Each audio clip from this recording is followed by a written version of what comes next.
सन 2011, आज ही को तारीख है। इसमें युवा सन्यासी को हरिद्वार जैसे तीर्थ नगरी में कुंभ क्षेत्र की रक्षा के लिए, गंगा की रक्षा के लिए अपनी बलिदान देनी पड़ी। आज हरिद्वार का जीवन ही गंगा पर है। आज हरिद्वार में चाहे जो कोई भी हो, पंडित, पुरोहित, साधु, व्यापारी, यात्री, जो कोई भी है, गंगा पर आश्रित है। उसी गंगा को हरिद्वार में ही दफन करने की साजिश है।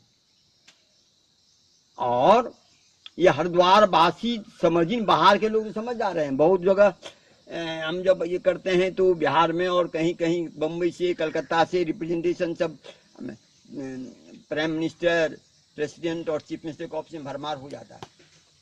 लेकिन हरिद्वार के तथा कथित गंगा प्रेमी के मुंह से एक शब्द तक नहीं निकलता है। यह हरिद्वार का दुर्भाग्य है।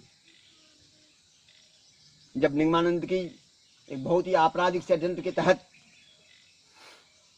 हत्या हुई थी और यह अब हमने कोर्ट में प्रमाणित कर दिया है कि हत्या हुई है, सीबीआई को कहा गया है कि फिर से जांच करो।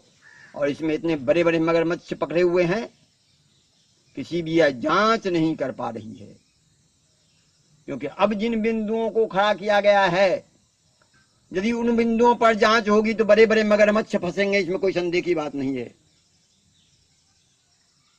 और हरिद्वार की वो जनमानस जिसमें उभरी थी, आज मौन है।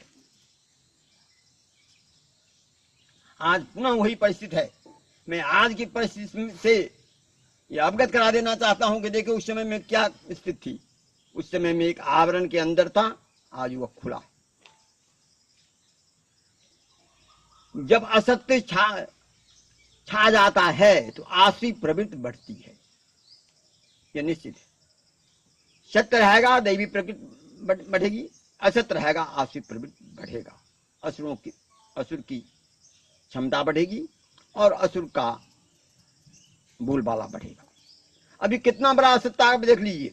हरिद्वार में एक भी पत्थर ऊपर से बह के नहीं आता है, ये सत्य है। इस सत्य को प्रमाणित करने के लिए इनको विज्ञान चाहिए। वो वैज्ञानिक भी प्रमाणित कर दिया कि आना तो संभव ही नहीं है। जिंगुरा बैरेज है, एक से एक बैरेज हो गया, वैसे भी नहीं आता है, उसमें तो आने का सवाल ही नहीं होता। तब ये माफिया लोग, खनन वाले कहते हैं कि पत्थर आता है। उस बात को ही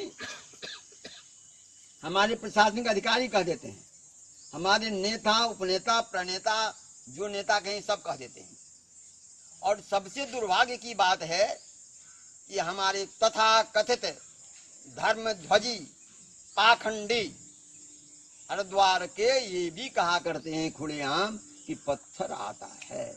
और सबसे बड़ी विडंबना होती है, कहते हैं कि जो खनन नहीं होगा तो मकान कैसे बढ़ेगा। हरिद्वार में 10-12 किलोमीटर में पत्थर है, इसी से लगता है पूरे यही से लोग मकान बनाएंगे, यहाँ का पत्थर नष्ट हो जाएगा तो नहीं बनाएंगे। इस जंग की विडंबना है। इस सत्य को प्रमाणित करने के लिए भाई लगातार, जिस समय निगमानंद की हत्या हुई थी वो 32वां अनशन था। आज जो हमारा ये तपस्या थी 54वां है, 54।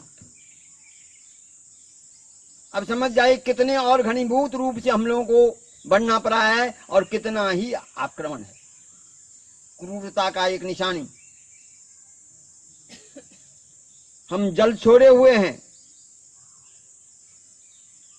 इस भीषण जबकि 40-42 डिग्री टेम्परेचर है, 5वां दिन मेरा जल छोड़े हुए हुआ है। मुख्यमंत्री जी का फोन आता है कि आप जल पी लीजिए। हम कहते हैं खनन बंद कर दीजिए, हम जल पी लेते हैं। खनन तो लीगल हो रहा है। मैंने कहा कि किसको लीगल कहते हैं? जांच है, जांच जल निर्धारित कर दिया है कि जो खनन हो ही नहीं सकता। एक साधारण नदी में के खनन के नियम का आप गंगा में पालन नहीं कर पा रहे हैं, वो फोन रख देते हैं। और दूसरे दिन 30 तारीख की बात है यह 31 तारीख को नियमतः खनन बंद होता है। और इससे चीफ मिनिस्टर की क्रूरता झलकती है कि एक दिन यदि वो बंद कर देते, उनको था कैसे हमारा प्राण चला जाए।